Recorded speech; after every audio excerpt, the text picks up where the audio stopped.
bom dia. Como só ia acontecer, começo agradecendo a Técio e a Sônia, mais uma vez, pelo super honroso convite de estar aqui com pessoas tão ilustres. Então, o tema Técio já leu, não é? Como primeiro pressuposto, para quem não sabe, eu me considero um retórico. Não existe uma natureza intrínseca da atividade judicial. Como não existe uma natureza intrínseca de autonomia fiscal, separação de poderes ou qualquer outra expressão linguística. Os discursos humanos lutam para prevalecer e qual prevalecerá depende de um sem número de vicissitudes reais ou eventuais, como no Rio de Heráclito. Isso porque, além de vago e ambíguo, todo discurso é dotado de porosidade. O mesmo signo varia em ambiguidade, vagueza, ao longo do tempo e do espaço. Técio nos deu um exemplo disso em sua fala inicial. E o meu segundo pressuposto, olhando para o meu mestre Laffer, é que o poder não se toma de quem o tem. Hannah Arendt. Quando ele está lying on the street, vem alguém e pega. Ao adquirir mais visibilidade perante a mídia e também mais poder, talvez por inépcia de outros poderes como o legislativo, que deixa o judiciário decidir sobre as coisas mais comezinhas, o Supremo também passou a ser mais atacado e cobrado. Se politizou, paga um preço por isso. Daí a pretensão original de neutralidade, e por isso que hoje não existe mais, e por isso os tribunais de países desenvolvidos, regra geral, se resguardam mais, e o público não sabe detalhes como proporção da maioria, relatoria, mas apenas que o tribunal decidiu assim o assado. No Brasil ainda temos a TV Justiça, além da mídia em geral, o que, ao mesmo tempo, fortalece e enfraquece os membros do Supremo, como o ministro nos deixou entrever agora em sua fala. A má repercussão do STF em números só começa em 2014, quando ministros principiam a ser expostos individualmente, o que causou um incômodo por conta de estatísticas de eficiência e ineficiência. E no Brasil, como eu falei, o problema mais notável é devido à transmissão televisiva de julgamentos do Supremo, única no mundo atual. Uma pesquisa empírica publicada no final de 2017, levada a efeito pela Fundação Getúlio Vargas de São Paulo, pelo colega Felipe Lopes, mostrou que a exposição midiática aumenta em cerca de meia hora e 26 páginas os votos dos componentes do tribunal. Natural, isso é humano, demasiadamente humano. Isso já leva autores como o colega Ivo Gico, do UniCeub, a afirmar que as funções política e legislativa do judiciário são elementos inafastáveis de qualquer sistema jurídico que veda o non-liquid. Para quem não é da área jurídica, o non-liquid é a obrigatoriedade de decidir, que é uma característica do direito dogmaticamente organizado contemporâneo, e vocês sabem, não está sempre presente, como é o caso, por exemplo, em Salomão e Pilatos. Mas hoje ela existe. Mas esses autores, como esse de Brasília, não mencionam outros fatores que me parecem importantes, como o distanciamento, mais técnicos, como o distanciamento entre texto e norma por causa da complexidade social e o corolário do enfraquecimento do poder legislativo, que é quem faz textos. Lembro que em 1988 os legalistas atacavam o poder executivo e suas medidas provisórias. Agora é o ativismo judicial. Comum a ambos é o enfraquecimento do texto. Então, minha primeira tese é que, em uma sociedade altamente diferenciada, os signos linguísticos tendem a se distanciar cada vez mais de seus significados concretos. No caso do direito, os textos normativos passam a ser compreendidos diferentemente pelos diversos indivíduos e grupos, vez que cada um reage a seu modo diante de qualquer discurso. Expressões como as que falei acima, ou homem médio, interesse público, moderação de meios, direito adquirido e demais termos abundantes na legislação. Isso torna o texto da lei menos funcional no trato com os conflitos e faz com que os significados só possam aparecer na decisão concreta, evento a evento. Sugiro, então, que, com a crescente complexidade, repito, o texto e a norma estão cada vez mais separados. Há uma dissociação entre o texto original e seus consequentes desdobramentos. A sociedade complexa não podia mais responder à extrema diferenciação por meio de conteúdos éticos consensuais. O consenso se torna mercadoria escassa, como o Técio me ensinou e o professor Luhmann também. A solução do Ocidente, a Europa e seus satélites, foi colocar a democracia plebiscitária, posto que ninguém consegue definir a vontade geral de Rousseau. O que é isso?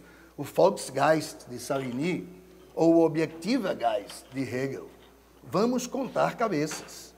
A princípio com restrições censitárias e capacitárias, como o Toffoli mencionou, porém cada vez num caminho da universalização. Daí o... você trocou? Ah, tá. Eficiente. Daí o conceito de validade, que é central na dogmática jurídica. Ela vem de autoridade, quem decide, e rito, como se decide. Isso pode ser simplificado, como o professor Luhmann fez, pela palavra procedimento. Mas o preço da procedimentalização é aquilo que se decide, o conteúdo ético de dizer o direito, a jurisdicção, perde importância diante do quem e do como. O direito, claro, tem que fixar o que deve ser, mas sempre há um novo procedimento para modificar esse conteúdo. De uma perspectiva analítica, realista e retórica, que eu sei que não é trivial para o senso comum, quando se fala em Constituição, fala-se do texto. Mas é impossível um controle exclusivo pelo texto na sociedade complexa. É preciso abandonar essa ilusão textual, como eu gosto de chamar, embora ela seja altamente funcional. Detectada modernamente pela linguística Wende, a virada linguística de 100 anos atrás, que começou em Viena, porém antiquissimamente sabida pelos retóricos e sofistas. Não há a Constituição. O controle só pode ser institucional, o que eu chamo de controle público da linguagem. Partir de um texto bem feito é uma parte essencial dessas instituições. As técnicas legislativas e decisórias são importantes. Não estou dizendo que o texto é inútil, mas são apenas uma parte. E que pode ser uma parte sem nenhuma importância, como nós vimos nos 8 anos em que a ex-presidente deveria passar sem direitos políticos, e nós vimos o que aconteceu. Dependendo do contexto, o texto pode ser realmente nulo. Normalmente, ele desempenha algum papel. Então, qualquer relato pode ser verdade? Para a retórica realista, infelizmente, sim. É a condição humana. Não se pode diferenciar, como eu disse aqui o ano passado, real news de fake news. A vitória do relato toma, geralmente por base, entimemas, juízos de probabilidade. Mas isso, como acabei de dizer, pode não ocorrer, dependendo do contexto. Veja um exemplo para o argumento de autoridade puxar para mim, né? A da verdade como warranted acceptability, do pragmatismo de John Dewey. Nessa citação que eu vou fazer, é Bertrand Russell, que é contra John Dewey, criticando-o. Aspas. Mas se a verdade, ou melhor, a assertividade garantida, depende do futuro, então, na medida em que se acha em nosso próprio poder alterar o futuro, está em nosso próprio poder alterar o que se deve asseverar. Isso amplia o poder e a liberdade humanos. César atravessou o Rubicão, eu, Bertrand Russell, consideraria uma resposta afirmativa como inalteravelmente necessária para um evento passado. Dr. Dewey decidiria se responder sim ou não, mediante uma apreciação de eventos futuros. E não há qualquer razão para que esses eventos futuros não possam ser dispostos pelo poder humano, de modo que tornem mais satisfatória uma resposta negativa. Se eu achar muito desagradável a crença de que César atravessou o Rubicão, não é necessário que me deixe tomar de estúpido desespero. Posso, se tiver habilidade e poder suficientes, arranjar um ambiente social em que a afirmação de que ele não atravessou o Rubicão terá assertividade garantida. Esse fenômeno não é novo, amigos e amigas. É por isso que Tiradentes é o mártir da independência e não Frei Caneca. Porque Tiradentes é mineiro e Frei Caneca é pernambucano. A doação de Constantino só foi desmascarada por Lorenzo de Valla mais de 1000 anos depois. A fé remove montanhas entre os seres humanos. Sim, as montanhas das evidências.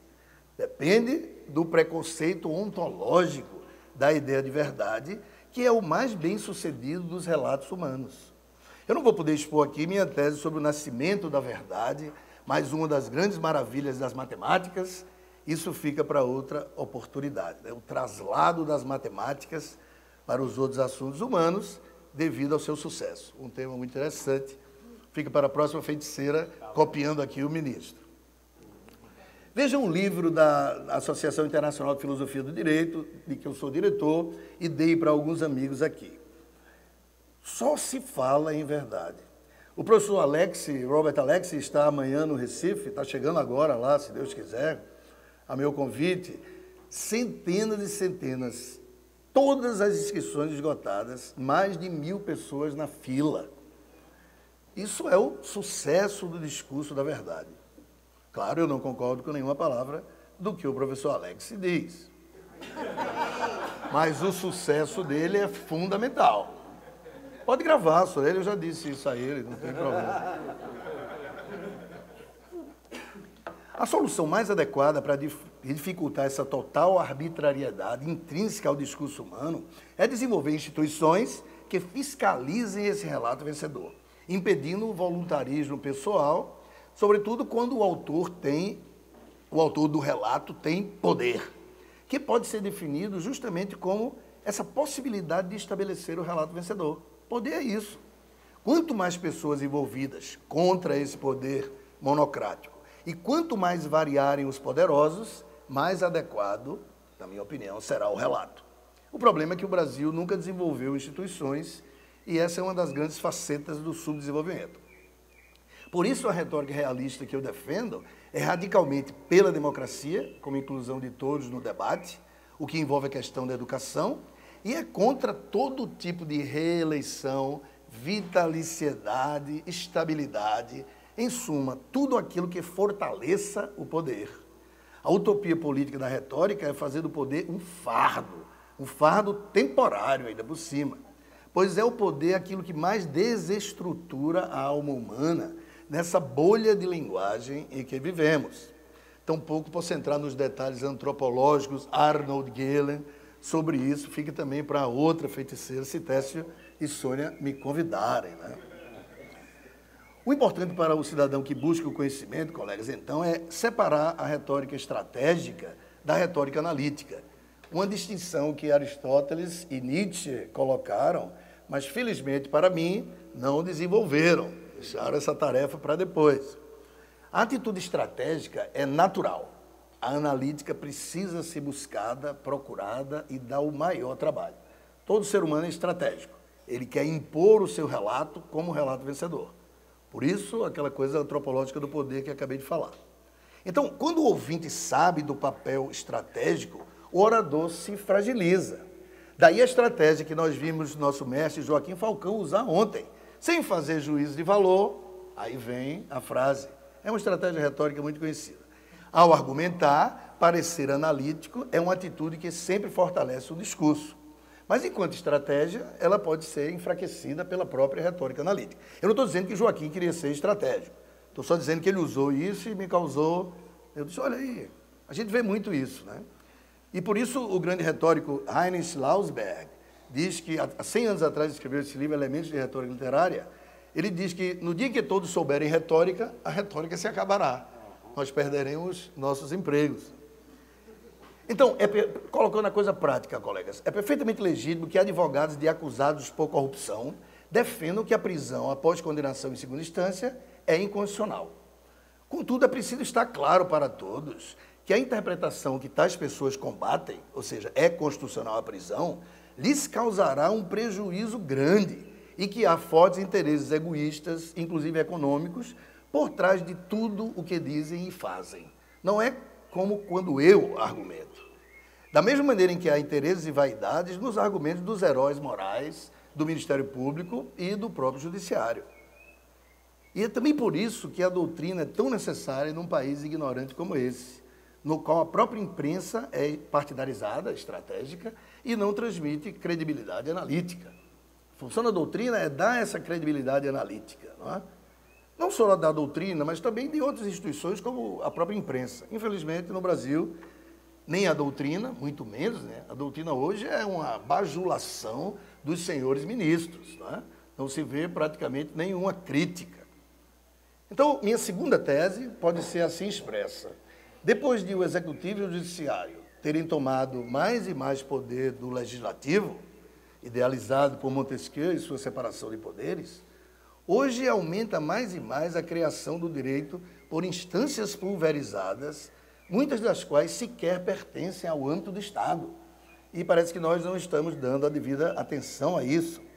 Quer dizer, além de funcionários públicos sem qualquer vinculação com o Poder Judiciário, as decisões jurídicas estão também nas mãos de trabalhadores de empresas privadas, nacionais e multinacionais, agências reguladoras, instituições terceirizadas, as quais decidem sobre muitos dos aspectos mais importantes da vida diária jurídica. Taxa de câmbio, segurança, tarifa de energia, comunicações. Ao meu ver, esvaziando o debate, daí essa minha segunda tese que eu queria trazer para vocês, em torno desse chamado ativismo judicial, sobre se quem cria o direito é o legislativo ou o judiciário. Alguns exemplos são a Comissão de Valores Imobiliários, o Conselho de Recursos Fiscais. Claro que se a gente recorrer, tudo vai chegar de alguma maneira ao Supremo. Mas não esqueçam que a imensa maioria das lides não chegam sequer ao judiciário, quanto mais ao Supremo. Parece que há uma hipertrofia que precisa ser reduzida pela observação doutrinária. Netflix, né? Quer coisa mais importante do que a tarifa do Netflix? A isso eu chamo a pulverização ou fragmentação da decisão. As questões importantes do dia a dia, muitas delas, não são resolvidas pelo judiciário. E se não é anacrônico, breve será esse debate sobre o ativismo judicial. Muito obrigado.